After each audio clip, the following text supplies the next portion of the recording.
Bonjour à tout le monde et merci de choisir le Loft. Merci d'être fidèle à BF1. J'espère que tout le monde se porte bien. Vous le savez, c'est un immense plaisir de vous retrouver pour ce nouveau numéro du Loft. Numéro qui, j'en suis sûre, va vous amener à penser et à agir certainement autrement d'ici la fin de cette émission. Vous allez comprendre de quoi on parle. Vous le savez, la vie est jalonnée d'étapes. On est un enfant, adolescent, on est jeune, on est dans la fleur de l'âge. Ensuite, on a la force qu'il faut.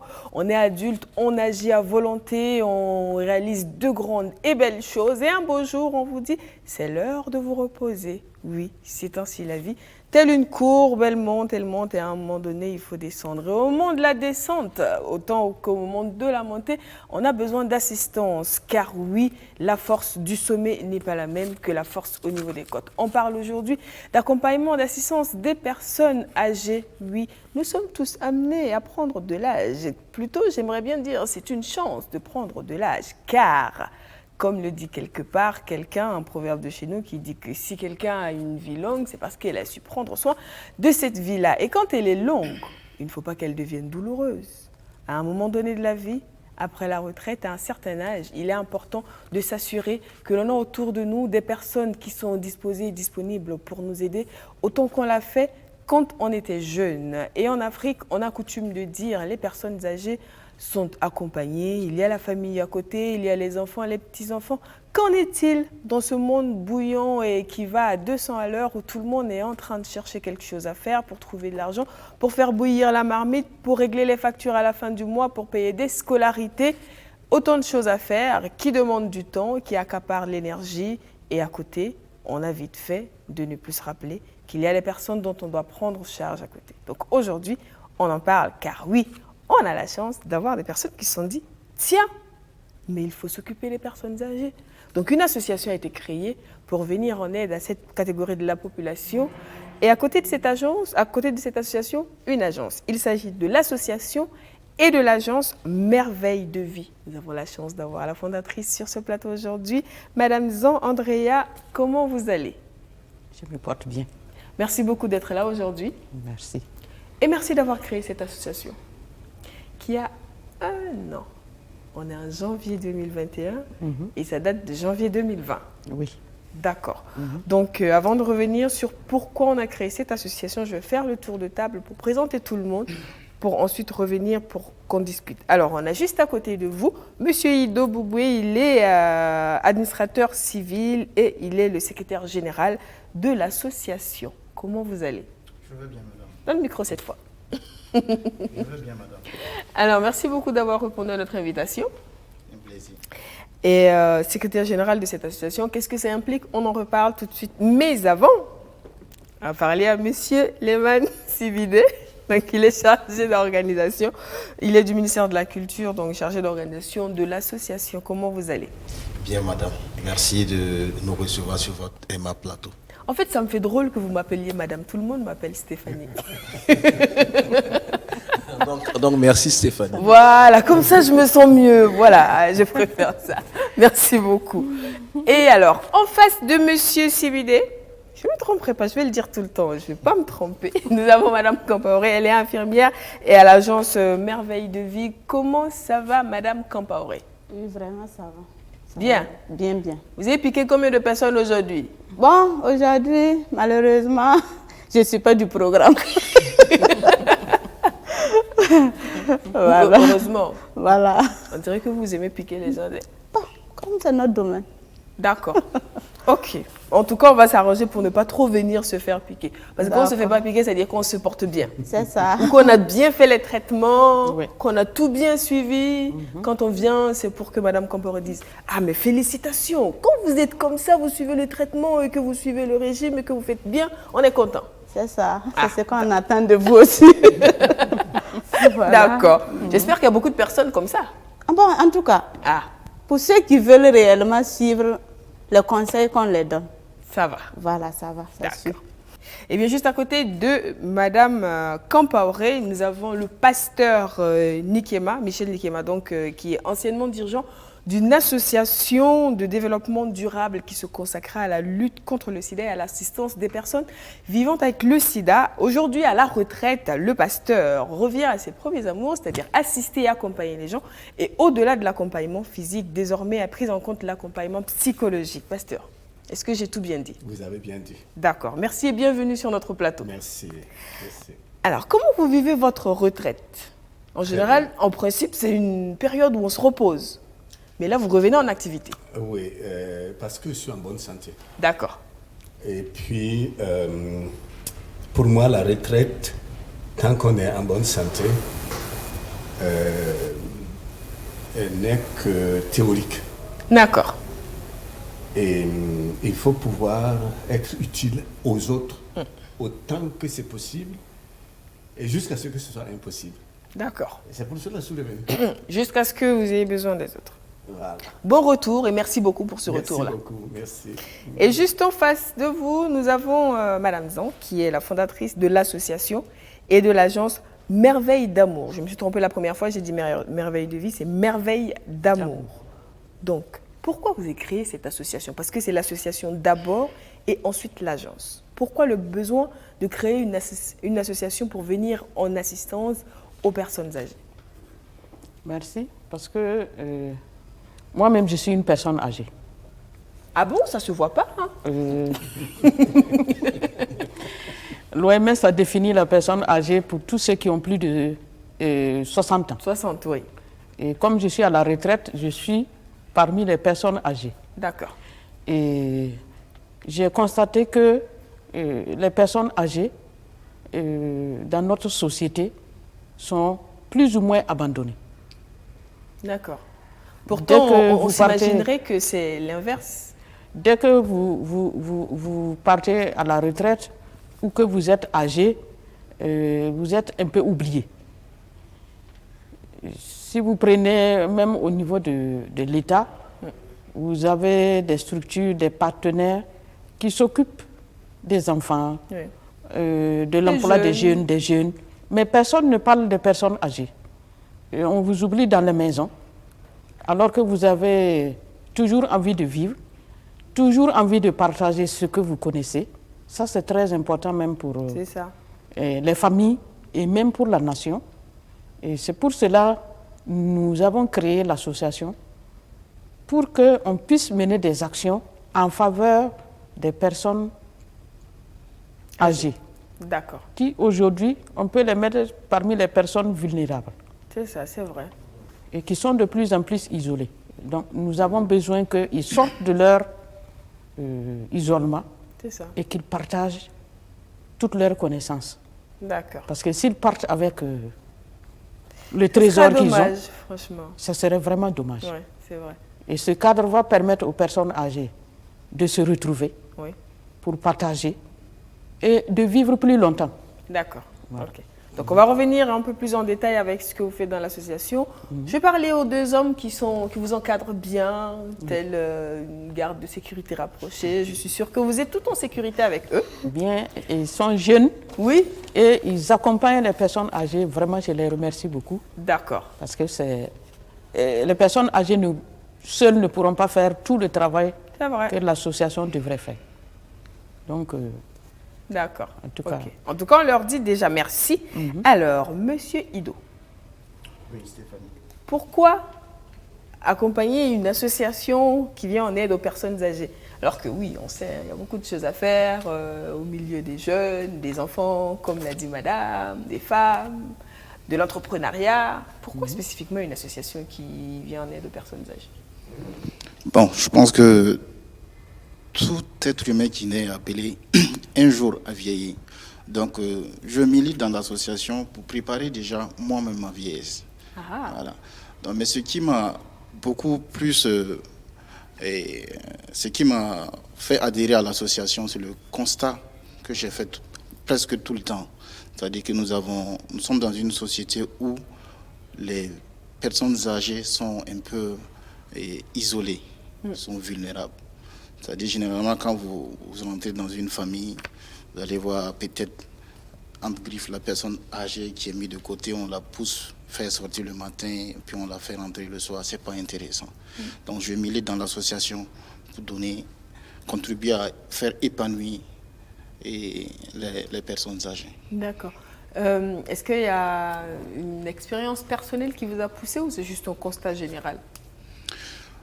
C'est un constat général, mais également sur Facebook. J'ai oublié le nom de la personne. Là, c'est un monsieur il avait un combat très noble. C'est-à-dire qu'il se baladait de concession en concession, notamment dans les zones non loties. D'accord. Où il allait, les personnes âgées qui vivaient seules, et il grouillait à avoir de la nourriture, des spaghettis, des sardines, souvent des habits pour venir en aide à ces personnes. Je pense que c'est à partir de là que le déclic est né. D'accord. Ouais. Ok, c'est bien. Comme quoi, ça peut venir de partout. Cet élan de venir en aide, de partager. Et Monsieur Lehmann, Oui, pour vous, comment ça commence?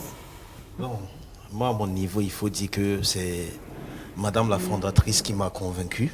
D'accord. Voilà, du bien fondé de son projet, de créer une association qui va œuvrer pour le bien-être des personnes âgées. Ok.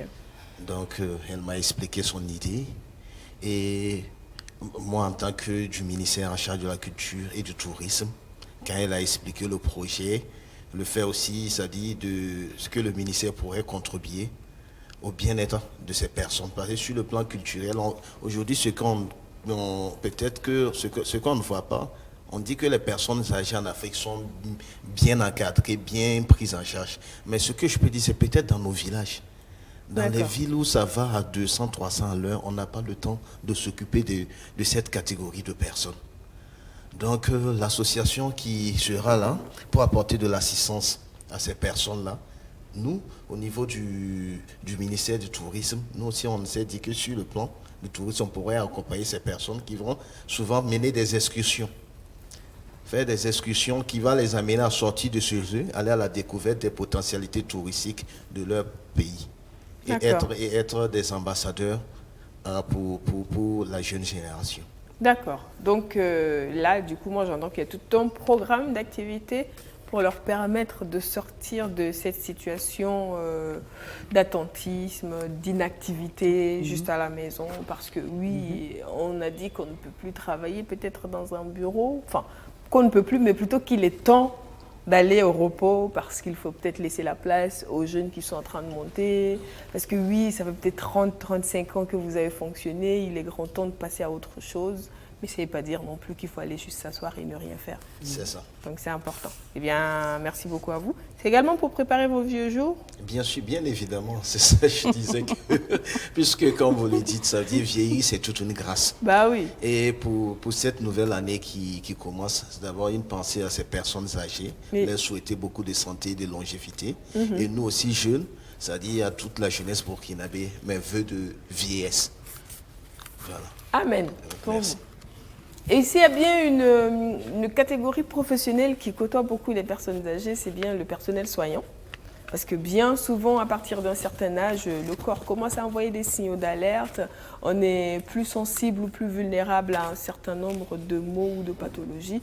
Donc oui, on commence à devenir les meilleurs amis ou pas forcément des médecins, des infirmiers, des infirmières. Et comme on a une infirmière sur ce plateau, moi j'ai envie de savoir, Madame Compaoré, Oui, Stéphanie. est-ce que vous avez beaucoup de boulot? Vraiment. On dirait, en tout cas, on a beaucoup de boulot parce que présentement, on a 11 patients. D'accord. Donc, les 11 patients, on est obligé de venir en aide à ces personnes parce que du coup, on voit que ces personnes sont confrontées à de différentes maladies telles que on a la tension, la diabète. Bon, pour une personne qui est internée à la maison, il y a l'AVC présentement qui ne fait que ravager. Donc, on vient en aide à ces personnes pour une prise en charge telle que prendre les constantes à domicile, en attendant les rendez-vous, D'accord. bien sûr, parce qu'il y a des médecins qui suivent ces derniers. Voilà. Donc, présentement, notre boulot, c'est de venir en aide à ces personnes. D'accord. On a pour vocation de venir en aide à ces personnes âgées. Ah bah, Parce c'est que clair toute que- personne est appelée à être vieille ou vieux du jour C'est au le souhait lendemain. de tout le monde. Voilà. Voilà. Donc une longue vie, quand on souhaite une longue vie, en fait, dans cette longueur-là, c'est dire qu'il y a la vieillesse au bout. En plus, on dira aussi que souvent, il y a le manque d'accompagnement. Il y a d'autres qui sont à l'hôpital. Ils ont besoin de personnes pour rester à côté Oui. de ces personnes, alors que tout le monde est songé à vaquer à ses occupations. oui. Donc, du coup, nous, on est là pour rester à côté de ces personnes. Et on vous dit merci pour cela. Je- C'est une vocation noble. Voilà. C'est pas le pasteur qui dira le contraire. Absolument, absolument. Alors, pasteur, vous, pour votre association, pour le coup, c'est pas que la prise en charge physiologique, comme vous le dites. Ça va au-delà de cela. C'est quoi le nom de l'association déjà? Vigilance, Vigilance. vigilance. D'accord. Nous avons donné ce nom au départ parce que nous étions engagés à lutter contre le sida. Et nous nous sommes rendus compte que parfois les gens attrapent le virus par manque de vigilance. C'est vrai. Donc nous nous sommes dit qu'il faut faire du plaidoyer par rapport à la vigilance et qu'il faut sensibiliser les gens sur la vigilance. Et nous avons donné ce nom-là à notre association. Ok. Et dans ce que nous faisions avant, c'était de prendre en charge pas seulement et nécessairement des personnes infectées, mais les personnes potentiellement un risque d'être infectées. Ouais. Donc, on faisait de la sensibilisation pour indiquer aux gens qu'il y a un danger. Comme on le dit maintenant, le virus est là. Et puis, ça c'est dès le départ. Et puis, par la suite, on s'est rendu compte que le virus a déjà atteint certaines personnes et qu'il fallait les prendre en charge. Et puis, on en trouvait rarement, jusqu'à ce qu'on commence à en trouver. Et on a commencé à faire de la prise en charge des personnes vivant avec le VIH et des personnes malades du VIH. Et à partir de là, on s'est rendu compte que le plus gros du problème, c'est le fait d'être abandonné. Oui. Et psychologiquement, les gens sont malades. J'allais dire qu'ils sont plus malades psychologiquement que physiologiquement. Et quand ils sont pris en charge à ce niveau, ben, vous voyez qu'ils remontent la pente. Et il y a des gens qui sont arrivés dans mon bureau, j'ai eu peur qu'ils ne meurent dans mon bureau. Et puis, ben, grâce à la prise en charge, j'ai vu ces gens revivre. Et bon, quand on a fini, j'allais dire avec le sida, parce qu'on ne finit jamais avec le sida pour le moment. Hein, Non, du tout. on a trouvé, Même si on a l'impression que, quand même, restons vigilants. Restons vigilants. C'est ça. On a trouvé un vaccin en une année contre le Covid-19 et en presque 30 ans ou plus, on n'a toujours pas trouvé de vaccin contre le sida. Donc, bon, voilà, le sida est fini là, il faut mettre ça entre Entre parenthèses, oui. Alors, et puis, quand nous nous sommes engagés à prendre les gens sur le plan psychologique, spirituel, je me suis rendu compte que le problème vraiment n'est pas seulement un problème de séropositif, c'est un problème humain. Parce que les gens vivent des problèmes humains et ils sont malades. Ah oui. Et parfois, cette maladie a un retentissement sur le corps. Et parfois, on ne soigne que le corps et on oublie de soigner l'âme.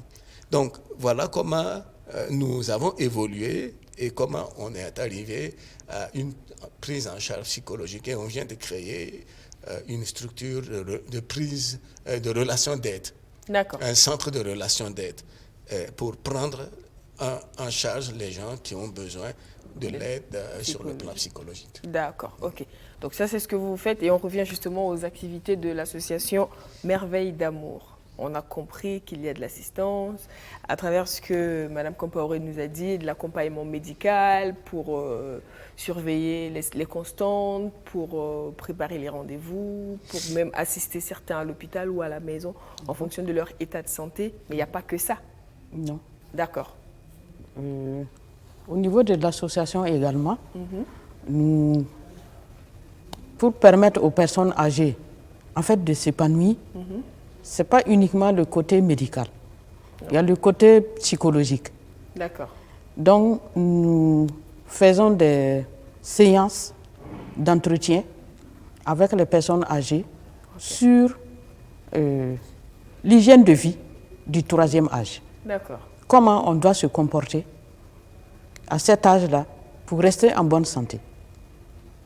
Nous avons des psychologues qui font ce travail-là et également aussi qui partent auprès des malades à domicile pour s'entretenir avec eux et leur permettre, comme monsieur le pasteur vient de le dire, de remonter la pente.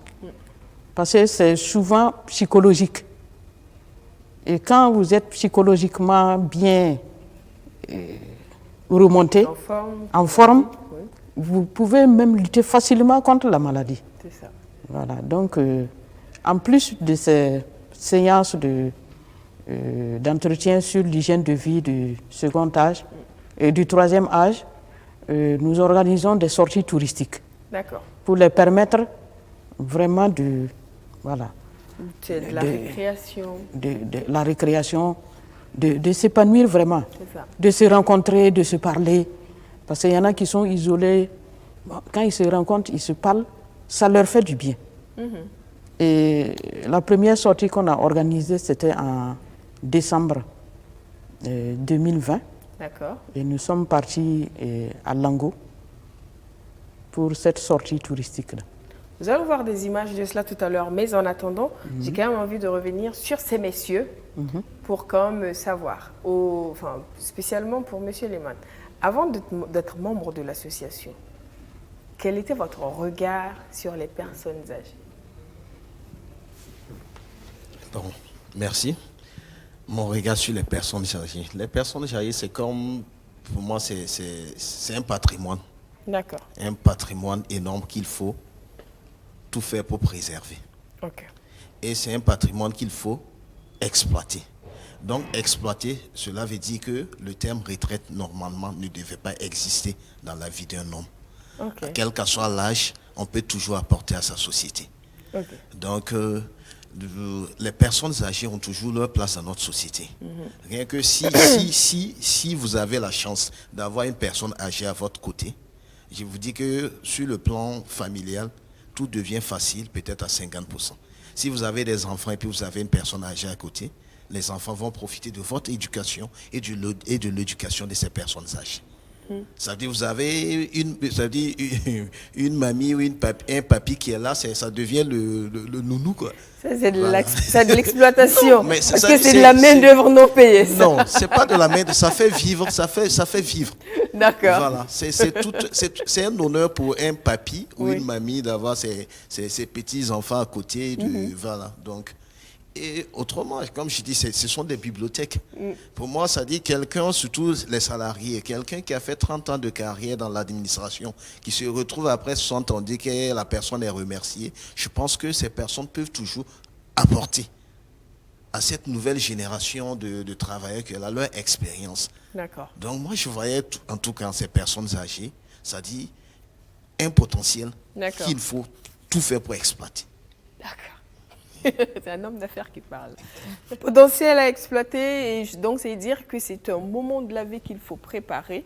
C'est ça. Et on a quand même posé la question à nos téléspectateurs par rapport justement à la place des personnes âgées, à comment préparer sa retraite, à comment les intégrer. On écoute leurs éléments de réponse et on revient. Dire que j'ai fait une cotisation quelque part, non. Parce que je ne peux pas faire cotisation. Un commerçant, peut-être souvent, aujourd'hui c'est bon, demain c'est pas bon. Donc, le commerçant est basé sur quoi? Si j'ai un champ, par exemple, peut-être je peux vivre sur ça, construire, faire une agence immobilier. Après la retraite, je peux vivre sur ça, un peu. Donc, ni ne sens pas ma salaire menga. Un pas guiri nyura ma menga tuache. La calera pour tout mi. Donc, ton nom riba, un Tout se prépare avec la conscience. Parce qu'il faut d'abord être conscient et commencer maintenant à préparer maintenant ta retraite. Et si tu as comme déjà l'objectif visé, parce que vous voulez ou pas, vous allez partir en retraite. Il vaut mieux de faire des investissements pour qu'au moment de ta retraite, pour que tu puisses rester là où vous êtes, peut-être même mieux. parce que tu as bien préparé avec ta conscience. Mais si réellement tu n'as pas la conscience, pour moi, la base de cette retraite-là, c'est être conscient de soi-même. Si tu es conscient de soi-même, je crois que tout ce que tu vas préparer, tu tiens compte de tout ça, même l'avenir de tes enfants. Parce qu'on ne peut pas faire de la plaisanterie et venir préparer l'avenir de tes enfants. Ça se prépare. Enfin, il y a un qui nous a dit, vu comment on vit là, on n'a pas l'impression qu'il y en a qui te préparent. Donc, avant de venir à ceux qui peuvent répondre en tant que personne retraitée sur comment on prépare justement cette vie, après le remerciement dont il a parlé, j'ai envie de m'adresser à ceux qui sont encore en activité. Enfin, vous êtes tous en activité, hein, mais pour ceux que l'on ne met pas dans la catégorie des retraités, donc les jeunes. Monsieur Lehmann, Oui. vous, votre retraite, vous y pensez? Évidemment. D'accord. C'est vrai que je suis un peu loin de la retraite. Bon, pour moi, même d'abord, ce qu'il faut commencer à définir le mot retraite. Il faut que l'on ait une nouvelle acceptation. Une acception plutôt du mot retraite. Retraite, ça ne veut pas dire arrêter de travailler. Ça dit vous avez servi à quelque part. On se retrouve que peut-être sur le plan intellectuel, voilà, vous avez, pour une histoire de renouvellement de génération, on vous dit, bon, allez-y, faire autre chose. Mais pas aller vous reposer. Mais la retraite, ça se prépare en comment ça dit, nous sommes déjà des salariés, nous cotisons, il y a une cotisation sociale qui est à côté, mais au-delà de ça, puisqu'on sait que ça ne va pas suffire, donc nous essayons de voir et puis faire des investissements pour le futur. Donc il faut investir, il faut préparer sa retraite.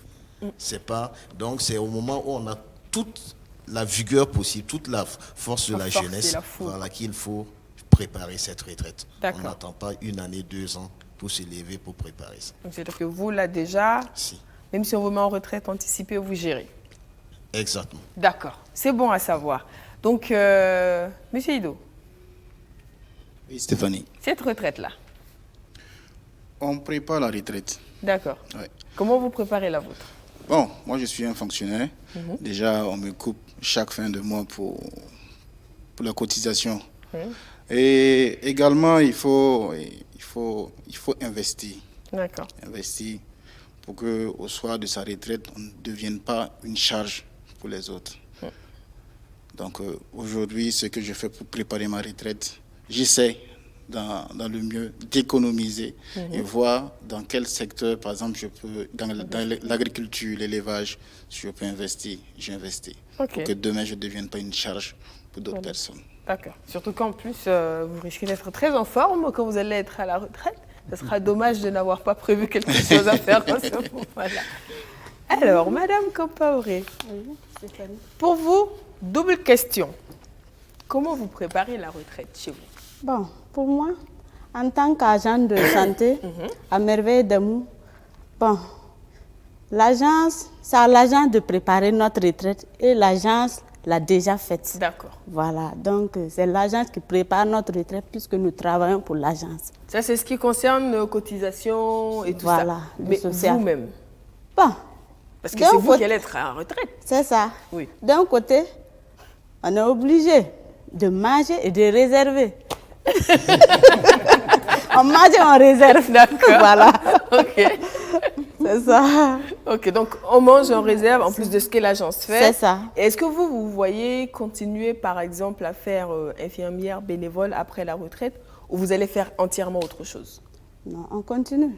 D'accord. Puisque tant que, quand on dit, bon, en matière de santé, l'intelligence qu'on a acquis, c'est jusqu'à la mort. Oui. C'est toujours là. Absolument. Donc on continue avec le programme. D'accord. Voilà. Okay. Ben, donc, Madame Zan? Oui. C'est pas la peine de mettre Madame Compaoré à la retraite. D'accord. Merci. Elle ne le sera jamais. Parce qu'elle va vous servir jusqu'au bout, comme l'a dit le pasteur. Oui. Et vous, comment vous avez préparé cette retraite-là? Est-ce que vous pensiez, est-ce que vous vous imaginiez être à la tête d'une association qui vient en aide aux personnes âgées après votre retraite? Pas au départ. D'accord. Parce que quand je suis partie à la retraite, j'ai continué à donner des cours de formation. D'accord. Parce que c'est ce que je faisais, partager mon expérience au niveau des écoles professionnelles et avec les agents de l'administration. Et j'ai continué cela. D'accord. Bon, mais comme je vous ai dit, j'ai constaté qu'au niveau des personnes âgées, vraiment il y a un vide. Ouais. Et ce que j'ai vécu comme expérience concernant des personnes âgées m'a donné à réfléchir. Et par la grâce de Dieu, j'ai eu cette vision de créer l'association et par la suite, l'agence pour pouvoir accompagner l'association. D'accord. Voilà. Wow. Donc, la retraite, en fait, c'est juste un mot dans votre parcours. C'est un mot dans mon parcours parce que chez Vous moi... ne vous êtes jamais arrêté? Je ne me suis jamais arrêté. D'accord. Et là, c'est encore plus. Mais vous faites encore les formations ou bien vous avez arrêté les formations pour vous consacrer à Merveille d'amour? Je continue les formations, en même temps aussi les activités de Merveille d'amour. D'accord, ok. Voilà. Wow. Alors, pasteur. Oui, moi, je n'ai pas préparé ma retraite en tant que pasteur.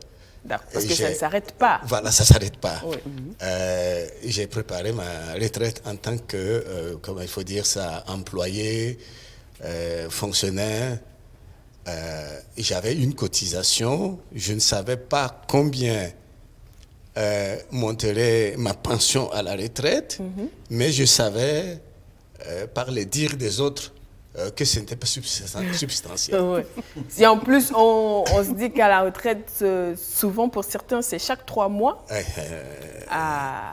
Mais moi, j'ai la chance d'avoir ma retraite tous les mois. D'accord. Je ne sais pas pourquoi, pour moi, c'est tous les mois et puis les autres 3 mois. Mais en attendant, même si c'est tous les mois, ce n'est pas substantiel. Tu es habitué à un train de vie, un rythme de vie, à un niveau de vie, et tout d'un coup, tu te retrouves avec peut-être, je ne sais pas, le quart de ton salaire, je ne sais pas combien. Donc, moi, j'ai eu le privilège aussi d'aller en Europe et de me laisser instruire par ce qui s'y fait là-bas. D'accord. Et je crois que si je n'avais pas eu ce privilège, je n'aurais pas eu l'esprit ouvert pour préparer mieux ma retraite. D'accord. Grâce à ce fait, il s'est trouvé que quand j'ai commencé à travailler, j'ai commencé à me dire, prépare ta retraite. Et c'est comme ça que j'ai acquis des terrains et j'ai construit 2 villas. Et puis par la suite, j'ai acquis des terrains en dehors de Ouagadougou. Et finalement, voilà, je ne peux pas habiter 2 villas. Donc j'ai mis une villa en location. Ouais. Et ça permet d'arrondir les fins de mois. C'est bien ça. Mais peut-être qu'on peut revenir, pour que je ne monopolise pas la parole, mais sur le fait que je prépare aussi d'autres personnes à la retraite. D'accord, ok. C'est important ça. Quand on s'est rendu compte que c'est important de préparer, à notre tour, on accompagne les gens à préparer. Absolument. Il y a une chose quand même sur laquelle moi j'aimerais bien revenir, c'est que quand on est en activité, spécifiquement en Afrique et au Burkina, on ne s'offre pas souvent le loisir, le luxe d'avoir du divertissement. La culture des vacances ailleurs, c'est intégré. Une fois par an, ils vont changer l'air, ils vont découvrir quelque chose de nouveau, ils vont voyager. Mais chez nous, pas souvent. Même quand on est à la retraite, même quand on est en congé, on se retrouve soit à la maison, soit à s'occuper de quelqu'un à côté. Ce qui est sûr, on occupera ce mois de congé et on reprendra l'activité. Et souvent, on termine 30 années d'activité sans avoir jamais pris un mois pour soi, pour voyager, pour peut-être dire aux enfants, au mari ou à la femme, accordez-moi au moins ce mois-là pour que je puisse me ressourcer. Est-ce qu'une fois à la retraite, on s'autorise ça, vu que je vous entends dire que ça ne s'arrête pas, Madame Zan? C'est bien vrai qu'étant en activité, on prend des congés, mais souvent c'est des congés de nom. C'est ça.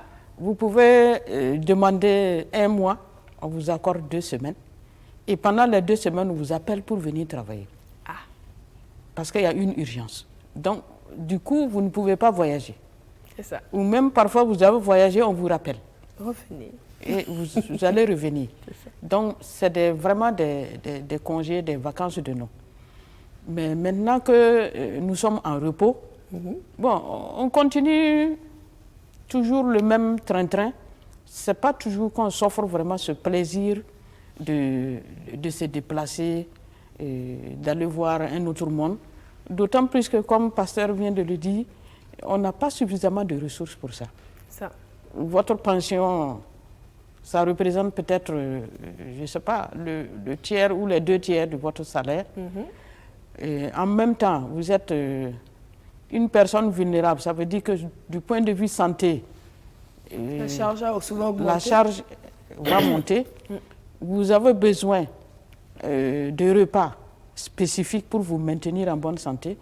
Du coup, vous n'avez plus suffisamment de fonds pour ce plaisir de sortir. Alors que c'est très important pour la personne âgée de sortir de son milieu quotidien. D'accord. Ça lui fait beaucoup de bien. Psychologiquement, c'est très, très recommandé. D'accord. Maintenant, il faut les moyens pour pouvoir le faire. Et c'est pour cela que l'agence essaie de pallier tant soit que peu cela en organisant des sorties touristiques en faveur des personnes âgées. Justement, on va voir les images d'une de ces sorties que vous avez organisées. Une visite quand même qui vous a semblé intéresser les personnes ou pas? Il y a eu beaucoup d'engouement, il y a eu beaucoup de personnes qui se sont dit « Tiens, moi j'ai envie de sortir » quand vous avez fait le programme pour cette sortie touristique. On a fait le programme, on a fait le communiqué. Oui. Mais le fait que les gens n'ont pas l'habitude, ce n'était pas facile vraiment de les avoir. D'accord. Mais tous ceux qui sont venus vraiment étaient satisfaits. Ok. Donc on a passé d'abord au musée. Ok. Et ensuite nous sommes partis à Lango. D'accord. Et bon, en tout cas, c'est nos ambassadeurs maintenant pour les prochaines sorties. C'est sûr. Oui. Parce que c'est vrai que souvent on ne se rend pas forcément compte qu'on a envie. Oui. On se dit, ah, aller marcher toute la journée, je suis déjà fatiguée. Alors que en fonction de ce pourquoi on marche, oui. Ça change comment on vit l'expérience et ça change comment ça se passe dans notre corps. Oui. Pasteur, est-ce que vous vous autorisez maintenant à prendre des vacances pour vous-même? Surtout qu'en plus vous consacrez aux hommes, à les accompagner. Est-ce que vous vous accordez des vacances? Oui et non. Expliquez-nous. Oui, parce que je ne prends pas les vacances comme le font les Européens. C'est-à-dire, on bloque un mois. On voyage. Et on ne fait rien, on voyage. Dans ce sens-là, non. D'accord. Parce que même si je prends de telles vacances, à moins que je m'enferme chez moi, et même si je m'enfermais chez moi, on va vous sortir. On va me dénicher oui. Et on va me demander un service. Oui, parce que quand je sens que je suis fatigué, j'arrête. D'accord. Pour que mon corps se régénère. Et puis, quand je sens que je suis très fatigué, je trouve un coin caché où je ferme mon portable et où je confie ça à quelqu'un d'autre qui va répondre aux appels pour pouvoir souffler un peu. Parce que j'ai fait une expérience, mais ça, c'était pas pendant ma retraite, c'était quand je travaillais. À un moment donné, j'étais tellement fatigué parce que je croyais que sans moi, le monde n'allait pas tourner. Et j'ai travaillé comme un fou, je répondais à tous les besoins, qu'ils soient mineurs ou un besoin essentiel. Jusqu'à ce que j'arrive à un point où je faisais du surplace. Alors, je suis allé voir un médecin qui m'a dit « Ah, pasteur, vous avez le syndrome d'asthénie. » Ah. Et je lui ai dit « Mais professeur, le nom est joli, mais j'espère que la maladie n'est pas grave. » C'est vrai, le nom peut être joli, mais qu'est-ce que ça fait dans moi? Exactement. Il m'a dit « Vous êtes fatigué. » C'est ça. Et il m'a dit, j'ai une clinique, ça c'était en Côte d'Ivoire, et c'était à l'hôpital de Trècheville. Il dit, j'ai une clinique, j'ai une chambre. Préparez-vous, dès que la chambre sera libre, je vais vous y recevoir. Et quand il m'a reçu, pendant 5 jours, sérum sur sérum. Et au bout de 5 jours, j'ai commencé à réfléchir, à faire des projets. Et c'est là que je me suis rendu compte que j'étais bloqué. C'est ça. Et il m'a dit, pasteur, le cimetière est plein de gens qui pensaient qu'ils ne pouvaient pas être remplacés. Ils sont morts et on les a bel et bien remplacés. Reposez-vous. À partir de ce moment, je prends, entre guillemets, des vacances. D'accord. J'ai envie de me retourner vers Madame Zan. Oui. Quand est-ce que vous allez vous reposer? Je n'y ai pas encore réfléchi. Donc là, il faut qu'on trouve ça là tout de suite. Et je compte sur Monsieur Lehmann et Monsieur Ido pour qu'on trouve quand est-ce que Madame Zan se repose. Parce que là, moi, j'ai l'impression que depuis qu'elle est à la retraite, au lieu de diminuer, elle augmente ses charges de travail. Stéphanie, rien que hier soir, j'étais au téléphone avec Madame Zan. Oui. Oui, qui ne se sentait pas. Ça dit, ce matin, je ne pensais pas la trouver Qu'elle allait ici. être là. Je lui ai dit, il faut qu'elle-même prenne conscience qu'elle est une personne âgée. J'ai dit non. Ah. Elle m'a dit non. Je dis, il faut qu'elle prenne, elle fait partie des personnes âgées. D'accord. Donc il faut qu'elle se ménage un peu. C'est vrai qu'il ne faut pas arrêter, mais il faut que les personnes âgées aussi trouvent le temps de prendre quelques jours pour se reposer. C'est important. Et puis comme le pasteur vient de le dire, ça dit que sans vous, le monde va continuer à tourner.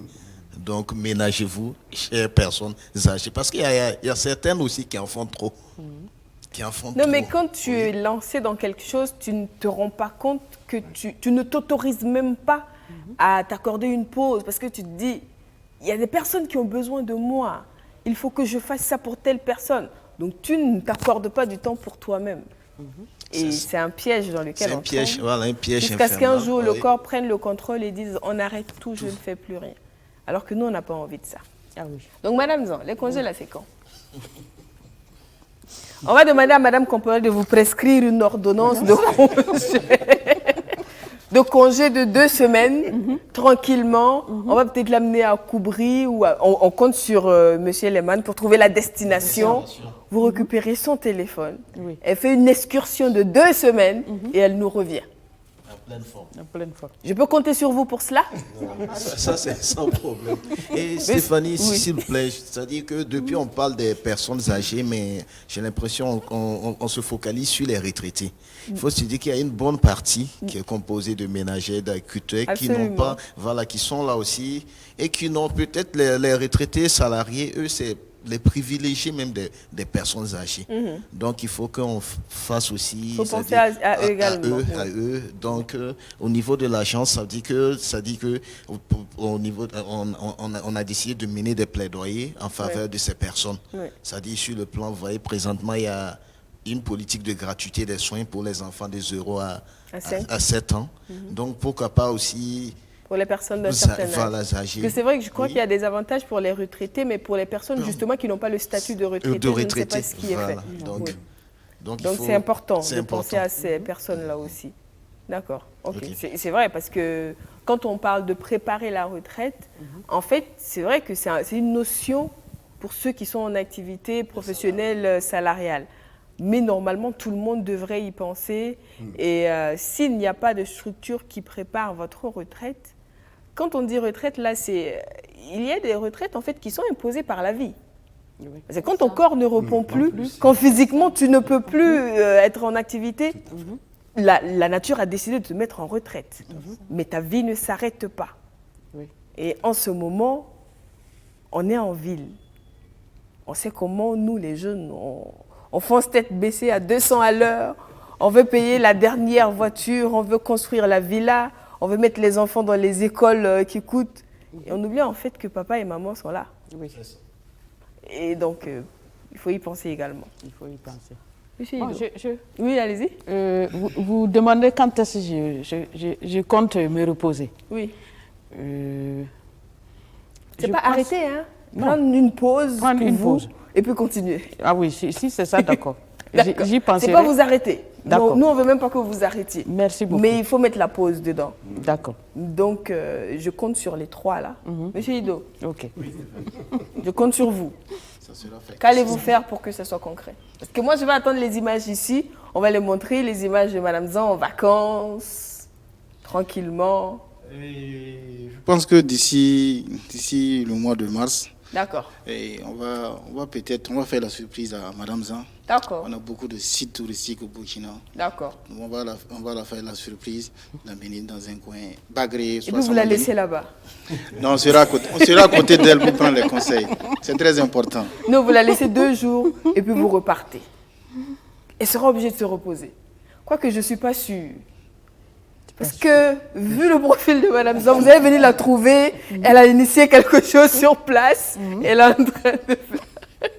Est-ce que je me trompe? Parce que ma mère est comme vous, en fait. Donc, je connais le modèle, comme on dit. Donc, vous faites en sorte de venir en aide aux personnes âgées, retraitées et non retraitées. Oui. Mais on va dire que c'est une assistance quand même qui coûte de l'argent. Elle l'a dit tantôt, quand on a la chance d'avoir une retraite, en plus, ce n'est pas forcément suffisant. Si on n'a pas de ressources, comment on fait pour s'en sortir dans cette période de vulnérabilité de la vie? Comment on fait pour accompagner cette catégorie de la population qui n'a pas de revenus, qui est quand même âgée et qui en plus ne peut même plus travailler pour avoir le revenu? Bon, au niveau de nous, notre association, les ressources sont collectées à travers les cotisations d'abord. D'accord. Il y a aussi les partenaires techniques et financiers que nous approchons pour les solliciter de l'aide afin de venir en aide aux personnes vulnérables. D'accord. Voilà. C'est comme ça que nous finançons un peu les activités de l'association. Est-ce qu'il y a des particuliers qui vous accompagnent ou pas? Il y a des particuliers, je ne sais pas si je peux citer des noms. Ça dépend s'ils vont payer après aussi. on a par exemple... Mais c'est bon de savoir qu'il y a des particuliers qui Il y a des particuliers qui nous accompagnent. D'accord. C'est-à-dire des gens qui, spontanément, quand on a expliqué nos projets, nos activités, qui nous ont aidés. D'accord. Oui. Ok. Et c'est quoi les projections de l'agence, tout comme de l'association Merveille d'amour, Madame Zan? Les projections, oui. Pour cette année 2021, nous allons poursuivre les sorties touristiques. On a programmé 2. Ok. Et également les séances d'entretien sur la vue du second âge. On a prévu également aussi 2. Ok. Ensuite, si nous avons suffisamment de ressources, nous voulons mener des enquêtes pour recenser les personnes âgées isolées dans la ville de Ouagadougou. D'accord. Parce que si on ne les connaît pas bien, on ne peut pas leur venir en aide. On ne peut pas les venir en aide. C'est ça. Et là, on compte vraiment sur nos partenaires pour nous donner un coup de main. Parce qu'une enquête, ça coûte cher. Et nous-mêmes, nous seuls, on ne peut pas mener cette enquête-là. Il faut qu'on puisse recenser des enquêteurs pour faire le travail. Et ça va nous permettre de savoir quelle personne âgée est à tel endroit, quelles sont ses difficultés, quels sont ses besoins. Oui. Et ça va nous permettre vraiment de les soutenir. D'accord. Donc nous faisons vraiment appel aux différents partenaires, à tous ceux qui peuvent vraiment de nous soutenir dans ce sens-là. Ne vous dites pas que quelqu'un a déjà fait. Allez-y. Oui. Trop de viande ne gâte pas la sauce, comme on dit. Tous ceux qui peuvent sont les bienvenus. Les jeunes, les opérateurs économiques. Oui, eux. Surtout. Oui. Parce que tout le monde a appelé à venir au 3e âge, ce qu'on souhaite. On ne souhaite pas que quelqu'un aille prématurément. Oui. Donc, ça ferait du bien pour eux-mêmes, parce qu'ils préparent, en fait, oui. Voilà, et souvent, c'est bien, non seulement de se rendre compte de comment ça se passe après, et de comment on se prépare d'un point de vue santé. Parce que souvent, moi, j'ai des tantes, j'ai des oncles qui disent « Ah, moi, plus jeune, si je savais que je devais faire attention à ci ou à ça, je n'aurais pas ce mal-là aujourd'hui. Voilà. » Et ça peut être bien, justement, d'approcher cette catégorie de la population, d'entendre ces conseils-là, parce qu'ils ne sont pas des médecins, ils vivent une situation. Et en général, on l'entend mieux que quand ce sont les conseils du médecin. C'est vrai, Madame Compaoré, on écoute vos conseils, mais souvent, ça passe au-dessus de la tête. Et quand c'est une personne qui est dans une situation qui parle, là, ça reste. Parce qu'on se rend vraiment compte que c'est très important. Mais quand on parle également d'activités au profit des personnes âgées, en général, on parle à l'accompagnement sanitaire. C'est vrai que vous avez parlé de l'accompagnement psychologique et des sorties de détente. Mais est-ce que j'ai cru entendre quelque part un centre de loisirs pour personnes âgées? Voilà, c'est ce que nous comptons également aussi réaliser. Un centre de loisirs pour les personnes âgées. Ça va leur permettre de sortir, d'aller jouer ensemble, d'amener leurs petits-fils à côté. Voilà, donc un espace aussi de jeu pour les petits-fils. C'est ça. Voilà. Au moins de les sortir. Également aussi, comme on disait, à l'assistance psychologique. Mais ce centre aussi va s'occuper de l'aspect spirituel de ces personnes âgées. Ok. C'est très aussi important. Également. Voilà. C'est très important parce qu'on a constaté que personnes âgées, ce n'est pas, comme le dit Pasteur, uniquement le physique, mais il y a le mental, il y a également le spirituel. Il y en a qui se sont laissés mourir, voilà, mentalement. Ils n'avaient plus de raison de vivre. Ils n'avaient plus de raison de vivre parce qu'ils se sentent inutiles. Personne n'a besoin d'eux. Alors qu'on peut les remonter, ils vont se sentir toujours utiles à la société. Ils ont le courage de vivre. Oui.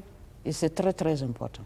Et c'est vrai que ça peut être un choc de se dire à un moment donné, tout le monde avait besoin de moi, plus personne n'a besoin de moi, pourquoi Voilà. j'existe? Et c'est vrai que c'est une question qui peut venir vite, Vite. si rien n'est fait à côté. Voilà. Et D'accord. vous vous laissez Oui, partir. il n'y a et- plus de raison. Souvent, on entend les médecins dire d'un patient qui sort d'une situation dramatique, il avait vraiment la rage de vivre, il avait envie de vivre, il était accroché à quelque chose.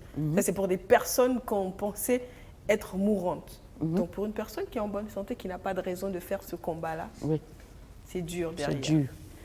Mais j'ai quand même une question pour chacun d'entre vous. C'est vrai qu'aujourd'hui, en ville, au point où on en est, en tout cas on est à Ouagadougou, on n'a pas encore atteint le niveau des villes occidentales, mais quand même, on est à un niveau où vous vous êtes rendu compte que le besoin de créer cette association est là, de créer cette agence est là.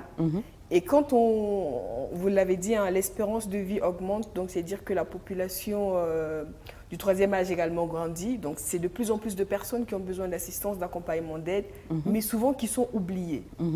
Est-ce que vous estimez qu'aujourd'hui, on a atteint le niveau où il faut penser à mettre en place des maisons de retraite?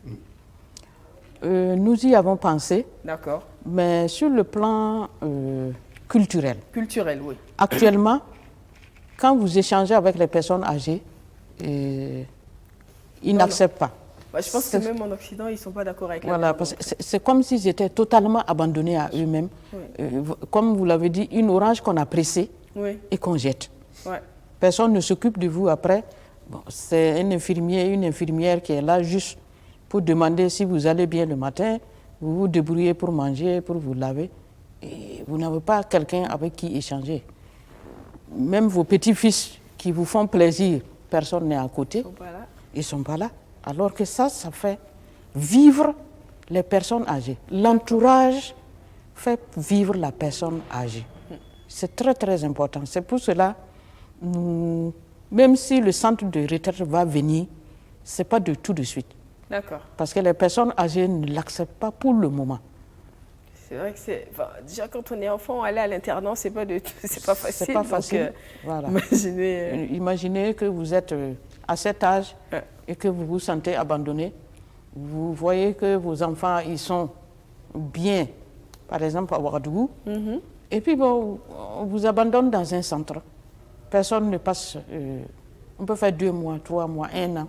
Sans passer. Sans passer.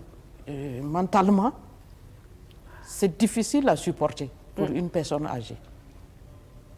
Vous dites en Europe, ce n'est pas facile. J'ai vu dans des films où des personnes âgées dans les maisons de retraite se sont évadées. Oui, parce que... Avec leur... j'ai vu une mamie avec l'aide de sa petite fille sa ou de son petite fille. petit-fils. Et puis bon, la police les recherchait. Vous comprenez oui. que c'est l'isolement qui fait que cette personne âgée n'a pas envie de rester dans cette maison, mais veut rester à côté des siens. Et ici, notre mentalité, on n'est pas encore arrivé On n'y est pas. à accepter ça. D'accord. Donc c'est pour cela qu'on va vers les personnes âgées dans leur Quotidien. milieu, Voilà, dans leur dans quotidien. milieu, oui. Pour Pas les les assister. sortir pour les assister, tout prétexte de leur accorder une assistance, mais de les trouver là où ils sont, et de leur apporter Et de leur l'assistance. apporter l'assistance. D'accord, ok. Quand on les sort, c'est pour qu'ils puissent se distraire Voilà, à un moment donné, et puis bon, ils reviennent. ok. Voilà. Pasteur. Oui, je pense à une chose, parce que la question culturelle dont Madame soulève est une question très importante. Vous avez des personnes âgées qui ont des enfants bien en place à Ouagadougou, avec des chambres où elles peuvent venir habiter, mais elles ont de la peine à quitter leur milieu. Localité, oui. Et même quand ces gens-là viennent à Ouaga, elles veulent repartir rapidement. Oui. Et si elles sont malades, elles ont peur de mourir à Ouaga, pour prendre le cas de Ouaga et ceux qui sont près de Ouaga. Et comme si mourir à Ouagadougou était une malédiction. Ils préfèrent mourir chez Eh bien, eux. voilà, retourner à la maison. Maintenant, moi, en tant que pasteur, voilà ce que je pense. Généralement, ces gens appartiennent à une église qui est dans le village. Et c'est là que moi, je dis que nous autres pasteurs, on a un grand rôle à jouer. La plupart des gens, de ces vieilles personnes, appartiennent soit à une mosquée, soit à une église. Absolument. Pourquoi les gens de l'église ou de la mosquée ne s'organiseraient pas pour que ces personnes âgées de leur église ou de leur mosquée aient toujours l'eau nécessaire dont elles ont besoin, l'air nécessaire dont elles ont besoin, quand elles sont capables de cultiver, ça c'est pour le village, hein, eh ben, que les jeunes de l'église, de la mosquée viennent un après-midi pour cultiver son jardin. Enfin, c'est là que je vois qu'il y a un rôle Social. de ceux qui sont en train de militer dans le spirituel, là, un grand rôle à jouer vis-à-vis des personnes âgées. Parce que souvent, leurs enfants sont dans la capitale et ils ne peuvent pas aller tous les week-ends. Et en plus, donc, ils n'ont pas forcément l'église ou la mosquée devrait pouvoir jouer un rôle auprès de ces personnes âgées. Malheureusement, nous, on pense vie dans le ciel et moins vie sur la terre. Alors que sur la terre, autant avoir un passage agréable en attendant. Tout à fait. Madame Compaoré, que pensez-vous des maisons de retraite? Je pense qu'on n'est pas à ce stade d'abord en Afrique. D'accord. Voilà. Parce que une personne malade même, lorsque la personne est entourée de disons, sa proches, famille, oui. Voilà. C'est mieux de venir en aide à cette personne parce que les membres de sa famille le connaissent mieux. Donc, tu peux passer par sa famille pour connaître ses besoins, pour pouvoir le venir en aide. D'accord, donc c'est important d'avoir l'entourage à côté. C'est ça. Déjà pour une personne, pas forcément âgée, hein, pour une personne malade déjà, c'est important. Donc pour une personne âgée en plus, donc c'est préférable d'avoir des personnes qui connaissent la personne tout autour. J'ai pas envie d'influencer votre réponse, hein, Monsieur Lehmann, par rapport à la maison de retraite. Oui. Maison de retraite, moi je suis totalement content. D'accord. Que ce soit pour aujourd'hui, que ce soit pour demain. Okay. Pour moi, en tout cas, je n'aimerais pas m'y retrouver. J'aimerais vieillir dans une famille entourée de mes proches. Voilà. C'est ça en Afrique. Nous vivons en famille, en société. Donc, c'est comme une forme de reclusion. C'est-à-dire, on prend les personnes âgées, c'est comme si on voulait s'en débarrasser, quoi. Comme, je sais pas, les asiles pour les fous, on les prennent tous, on part les mettre, voilà. Bon, moi, je vois ça comme ça. En tout cas, cette idée de maison de retraite, non. Pas d'accord. Pas du tout d'accord. Mais est-ce que ça marche de garder les personnes âgées à la maison, vu que personne ne s'en occupe quand même? C'est ça, en fait, le truc. C'est ça maintenant, l'action de l'association. C'est-à-dire, c'est ce constat qu'on a fait que ces personnes sont de plus en plus délaissées, parce qu'on est là en cours pour, comme vous l'avez dit, pour le matériel, et puis on oublie ce qui est essentiel. Maintenant, notre rôle, c'est vraiment la sensibilisation. Nous allons, en plus des activités matérielles dont on a cité, c'est-à-dire il y aura des activités de sensibilisation, des plaidoyers au profit de ces personnes âgées. Et des jeunes aussi, des familles faire comprendre aux gens, c'est pas après organiser des funérailles grandioses pour la personne là qui compte. Non, occupez-vous bien de la personne là pendant qu'elle est toujours là. D'accord. Oui. Ok. Fido. Je disais que pour la question de maison de retraite, les mentalités des Burkinabés en particulier n'est pas prête pour ça d'abord. Okay. Donc, les gens préfèrent vivre avec les personnes âgées, profiter de leur expérience. Voilà, se faire entourer par les enfants, les petits-enfants. Aujourd'hui, si vous mettez une personne âgée dans une maison de retraite, c'est pas évident que 2 mois après, vous allez retrouver la personne vivante. Mais quand même, ça m'inspire cette question. Souvent, à la maison, ils ont un traitement pire qu'en maison de retraite. Parce qu'on se dira qu'en maison de retraite, au moins, une personne qui s'assure qu'ils ont mangé, qu'ils sont en bonne santé, qu'ils ont pris leur traitement, même si ce n'est pas une personne de la famille, même s'il n'y a aucune émotion. Mais souvent, à la maison, on se dit, ils sont bien. En fait, il n'y a personne qui les voit. Ils sont juste là, mais bon, à la limite, le matin, les enfants partent à l'école, les parents partent au travail, la vieille ou le vieux est seul à la maison. Ils regardent les heures tourner jusqu'au soir. Entre ça et être en maison de retraite souvent, est-ce qu'on ne se dit pas que c'est mieux? Ça dépend. Parce qu'il y a d'autres vieux, on échange. Voilà, souvent il y a des activités. On n'est pas juste assis en attendant que le soir tombe vite pour que les gens reviennent. Ça dépend.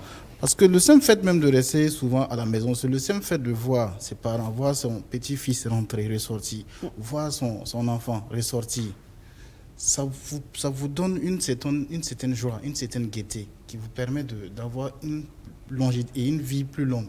Mais au niveau des maisons de retraite, vous êtes isolé. C'est-à-dire qu'il y a l'infirmière qui peut passer, par exemple, pour vous donner vos soins, mais après ça, vous êtes seul, vous êtes isolé. Et souvent, c'est en ce moment que l'esprit commence à devenir noir, on commence à penser au suicide. À réfléchir. Voilà. Alors, moi, je me demande, est-ce que l'idéal pour nous ne serait pas de juste penser autrement les maisons de retraite? Et les maisons de retraite, bon, par exemple, ce que l'agence est en train de faire, nous, on assiste les personnes âgées. On les rejoint chez eux pour les assister. Peut-être que si on pensait les maisons de retraite de cette manière, ça pouvait aller. Rejoindre les personnes âgées à domicile pour les donner les soins adéquats, au lieu de les interner dans une maison. Parce qu'il y en a qui sont quand même dans des conditions, parce qu'il y en a qui vivent dans des maisons, vous avez parlé tantôt des non-lotis, ou peut-être le toit fuit, il n'y a pas de porte, il n'y a aucune sécurité. Juste venir l'assister et repartir, est-ce que ce n'est pas dommage de ne pas le sortir de ce contexte-là, où elle n'est pas forcément très en sécurité? Ça dépend des moyens. Le cas dont on parle d'une personne qui est qui vit dans la précarité, dans une maison où il n'y a pas de toit, où il n'y a pas de porte. Ça, je pense que si on arrive à faire le plaidoyer au niveau des politiques publiques, au niveau du gouvernement, on peut trouver des solutions pour ces personnes-là. Ces personnes-là, on ne peut pas les amener dans une maison de retraite parce qu'il y a des coûts.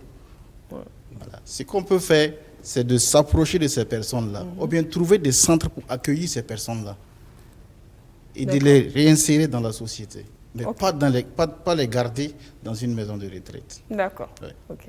Est-ce que la question des personnes âgées intéresse vraiment les jeunes aujourd'hui, pasteur? Est-ce que vous avez le sentiment, que c'est une catégorie de la population vers qui on se tourne vraiment? Si on sort de l'Église et souvent de ces obligations qui font qu'on se dit que vis-à-vis de l'Église, il faut que je vienne en aide. Si on sort de ce cadre-là, est-ce que vous avez le sentiment qu'on s'intéresse vraiment aux personnes âgées? La question culturelle rend la chose très difficile. Mais j'ai comme l'impression que nous serons dans l'obligation d'arriver à ces maisons de retraite-là.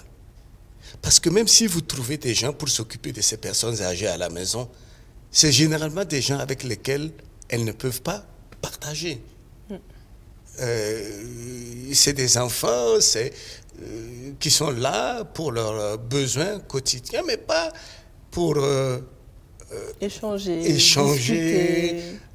interagir, de sorte qu'il peut y avoir des gens qui sont là sans qu'il y ait une communication entre la personne âgée et ces gens-là. Mais comme je disais tantôt, elles ne veulent pas quitter leur maison. Elles ne veulent pas. Ça, c'est le problème. Et si vous faites des maisons de retraite et que vous les mettez là, c'est sûr qu'elles vont avoir des personnes de leur âge et elles vont pouvoir échanger leur expérience. Mais il ne faudrait pas que les parents soient loin. Il ne faut pas qu'ils fassent 1 semaine, 2 semaines, 3 semaines avant de venir les voir. Il faut que la famille soit régulièrement présente, mais éventuellement, ce n'est pas toutes les personnes âgées qui vont se sentir à l'aise. C'est sûr. Mais il y aura certaines parmi elles qui vont se dire « Ah, j'ai des promotionnaires avec qui partager mes expériences. » Vous voyez les anciens combattants, vous allez les voir, ils vont vous parler de l'Algérie, ils vont vous parler de Lima. Toujours. Ils ne peuvent pas parler de ça avec les tout jeunes. Qui en plus ne savent même pas que quelque chose s'est passé. Donc j'ai le sentiment que tôt ou tard, on va arriver à ça.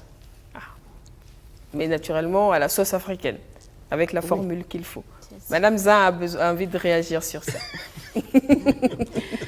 C'est bien vrai que ça va arriver, mais pas de suite.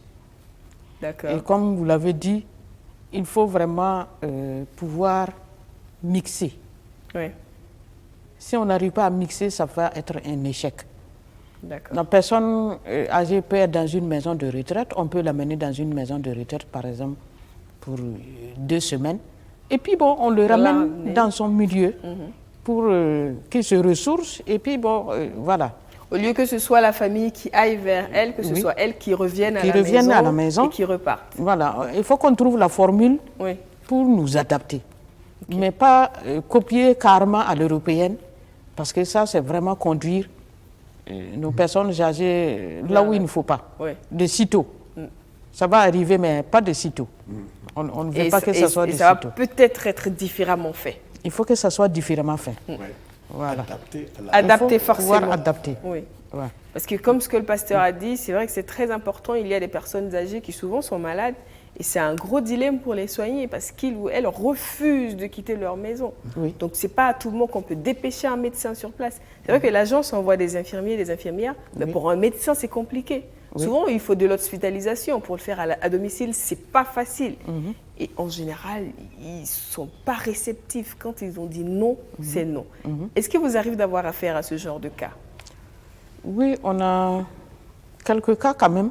D'accord. Où c'est des personnes âgées qui n'ont plus totalement la motricité de leurs membres, mais qui refusent psychologiquement qu'ils sont dans cet état. Oui, c'est dur à accepter. Donc, c'est dur à accepter. Il faut les prendre en charge d'abord psychologiquement. Et il faut les flatter comme des enfants. Chaque jour, il faut négocier pour qu'ils puissent même se lever, on va faire son bain, pour qu'ils puissent manger et prendre ses médicaments. Il y a eu des cas où, pour prendre même le médicament, voilà, l'infirmier à côté, personne âgée à côté, et puis bon, l'infirmier prend, lui aussi prend quelques semblants de comprimés, il met aussi, il dit bon, papa, on va avaler ensemble. D'accord, on va avaler ensemble. On va avaler ensemble. D'accord. Voilà, vous voyez. Et puis bon, on lui donne avec l'eau, lui aussi prend avec l'eau, et puis bon, on avale ensemble. Vous voyez que... C'est vrai que souvent on a l'impression de retomber en enfance. Là. De retomber à l'enfance. Et il faut être très patient, très patient pour pouvoir arriver à des résultats. Et justement, comment vous faites pour recruter le personnel? Parce que la patience, c'est très important. Parce que si on n'a pas cette vocation, Madame Comporé l'a dit, elle a sorti le mot, c'est une vocation. Quand on n'a pas cette vocation, même de soigner, c'est difficile. Soigner une personne qui a besoin, et souvent on a tendance à dire que les personnes âgées sont grincheuses. Très difficile. Parce que oui, c'est un moment difficile.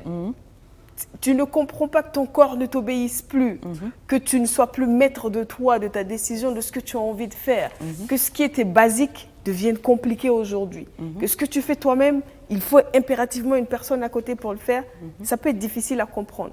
Donc pour qu'une personne puisse assister, cette personne-là, il faut une grande dose de patience et encore plus de vocation. Oui.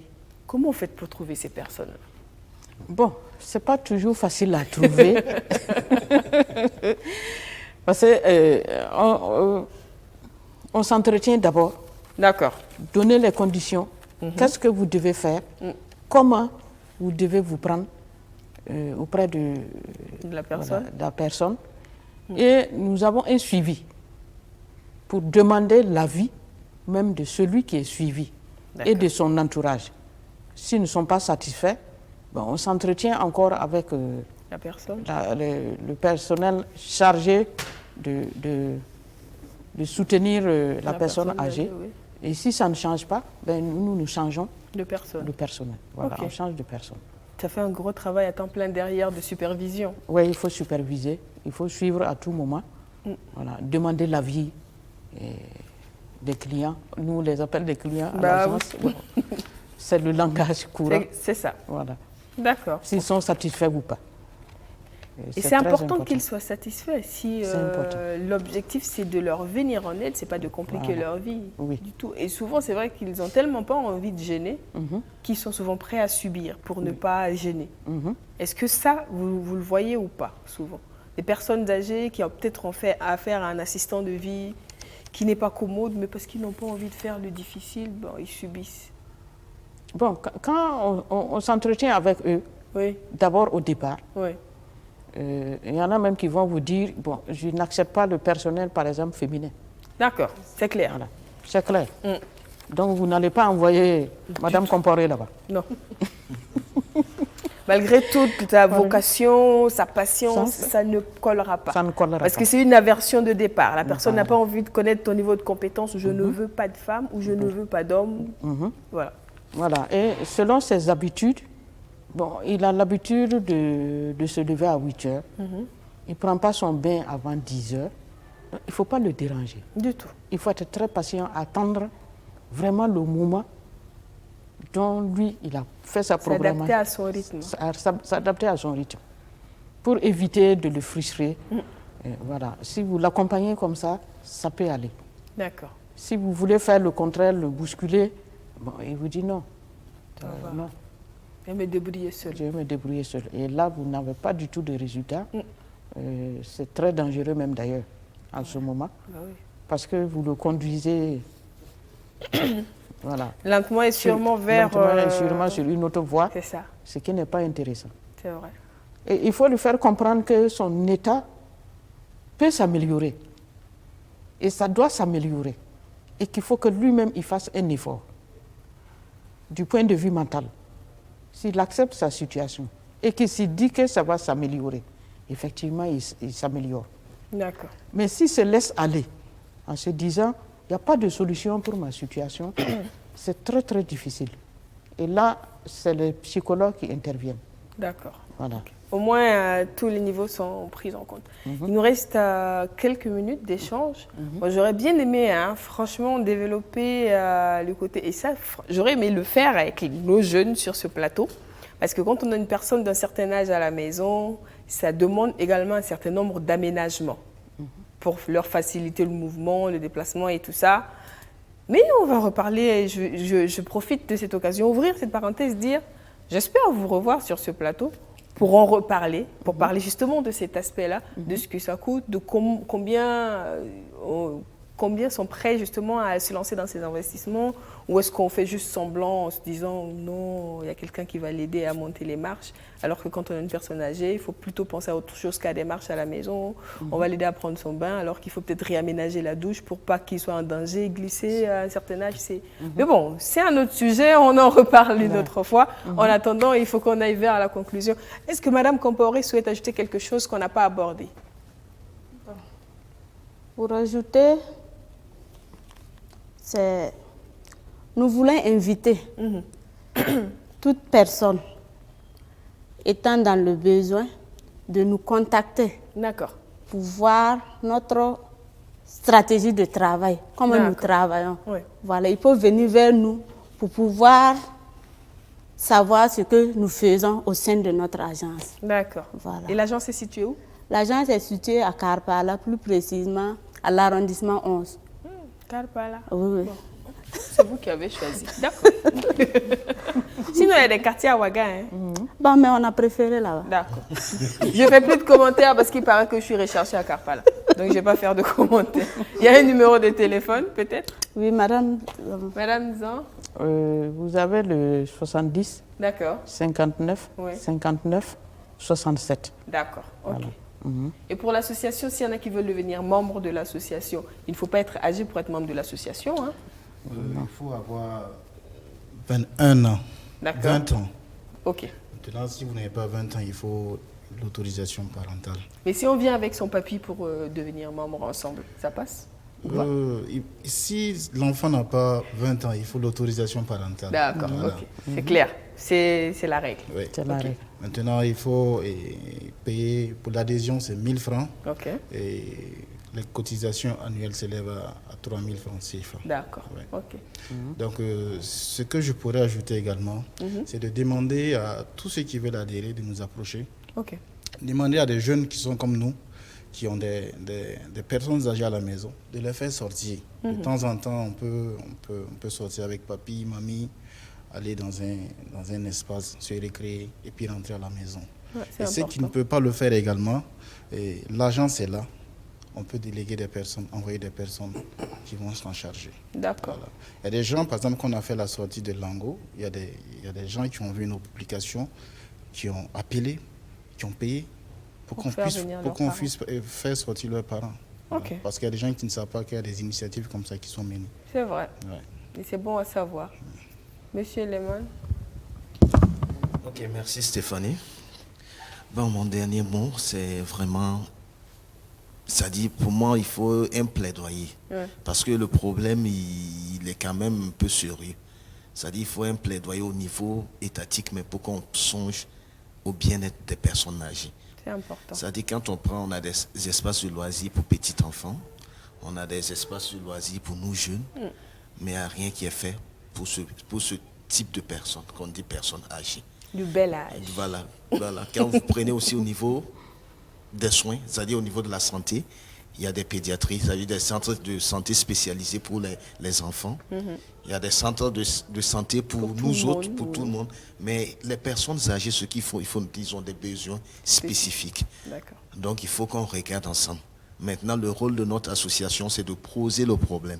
Quand le problème sera posé en public, bon, je pense qu'avec l'aide de tout le monde, on pourra trouver des solutions pour nos dévanciers, parce que nous tous, nous escomptons, nous espérons être un jour des personnes âgées. C'est important. Et aussi la presse, vous, Stéphanie, vous avez aussi un rôle très important, parce que vous êtes un personnage public, donc votre avis compte beaucoup. Absolument. Voilà, merci beaucoup. C'est très important parce que, comme vous l'avez dit, hein, on aspire tous à cela. Donc, quand tu vas devenir vieux et que tu vas regarder autour de toi et que tu vas te rendre compte que tu n'as rien fait pour préparer ce que tu vas être aujourd'hui, tu ne pourras t'en prendre qu'à toi-même. Donc, aujourd'hui, il faut agir. Madame Zan, Oui. qu'est-ce qu'il faut ajouter avant qu'on se dise au revoir? Avant qu'on se dise au revoir, c'est vraiment souhaiter longue vie aux personnes âgées. Amen. Beaucoup de... Une vie dans la vigueur. Dans la vigueur, Oui. dans la bonne santé. C'est ça. Et pour cela, nous faisons un appel à tous ceux qui peuvent venir vraiment en aide à l'association pour qu'on puisse atteindre les objectifs. Parce que les recettes de l'agence à lui seul ne sauraient nous permettre vraiment de dérouler toutes les activités, tous les projets que nous avons. Oui. Donc nous faisons appel à tous les partenaires techniques, financiers, qu'ils soient au Burkina ou dans d'autres pays hors du Burkina, pour qu'ils puissent nous appuyer afin qu'ensemble on puisse vraiment permettre aux personnes âgées de mener une autre vie. C'est ça. Une autre vie est possible si nous avons des partenaires. Okay. Et nous allons remercier vraiment notre plus grand partenaire, c'est BF1. Et remercier vraiment pour le soutien. Oui.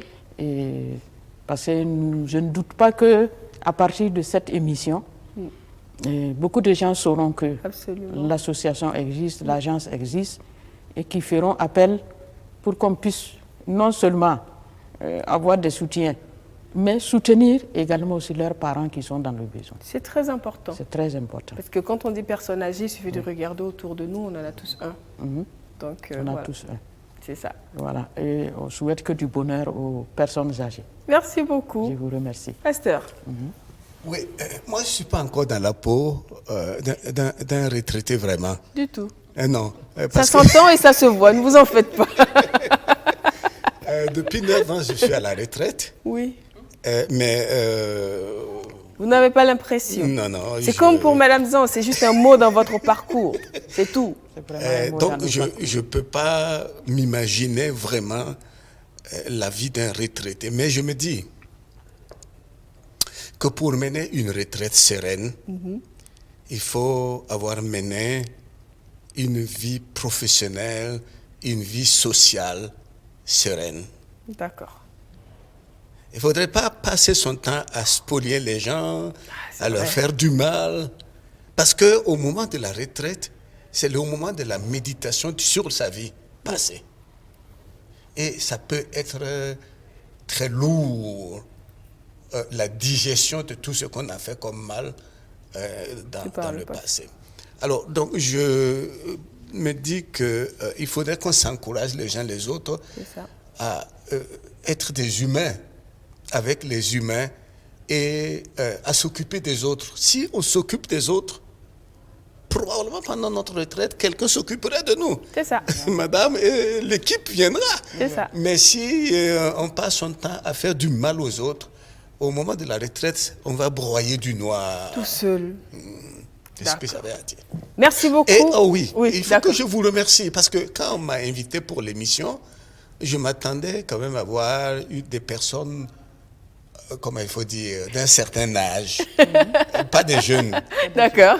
Mais je suis heureux que des jeunes pensent déjà aux retraités. C'est important. Et je vous applaudis des deux mains. Merci beaucoup. Merci. Merci beaucoup, pasteur.